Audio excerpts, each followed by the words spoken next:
Good morning বন্ধুরা, তোমরা কীরকম আছো? আশা করি ভালো আছো, সুস্থ আছো, আর আমিও ভালো আছি। তো এখন দেখতে পাটা এখানে মনসা পূজা হওয়ার, তো বইনের বাসাত মনসা পূজা হওয়ার।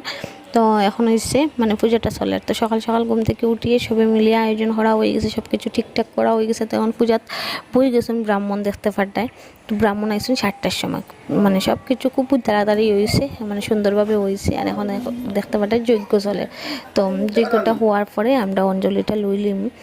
আর আগের বেশ মানে এক বেশ লোয়া হয়ে গেছে অঞ্জলি, তারপর আমরা তিনজনে লইয়ার। তো তারা দুটো স্নান করতে করতে একটু লেট হয়ে গেছে, এর লাগে আমি তার লগে লইয়ার। আমার সাক্ষীর তো দেখতে লাগে, এর লাগে মানে আমি লাস্টের দিকে লইয়ার।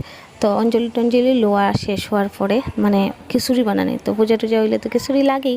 তো খিচুড়ি বানানি হয়েছে, ননাস একজনে রান্না করছেন, খুব সুন্দর, মানে খুব মানে টেস্ট হয়েছে খাইতে। তো দেখতে পাটাই আমরা এখন বই গেছি, মানে বাচ্চারা ঘরে বইছে আর আমরা বাইরে বইছে। তো এখানে দেখতে পাটাই সবাই মিলিয়ে খাওয়া দাওয়া চলে। আর শিম্পিয়ে দের আর আমরা হয়েছে এই দেখো বাইরে, আমরা মানে বড়রা বাইরে বইয়ার। তো এই দেখো তাই মামি শাশুড়ি একজন, তাই ননাস, তাই দিত্রা, সবরে তাই রান্ধি সৈন্য। আর দিত্রাও মানে খুব কষ্ট করছেন তাই না, মানে সব কিছু রান্না বাড়া তাই না করছেন। আর তো চলো আমরাও খাইলেই, খাওয়া দাওয়া শেষ হওয়ার পর সৃষ্টির দুলনা সরের, আমিও সরতে বালা পাই, আমি একটু সরিয়ে নিলাম। তো যাই হোক, আজকের মিনি ব্লগ কীরকম লাগলো কমেন্টে জানাইও। দেখা হওয়ার আরও একটা নতুন ভিডিওর সাথে।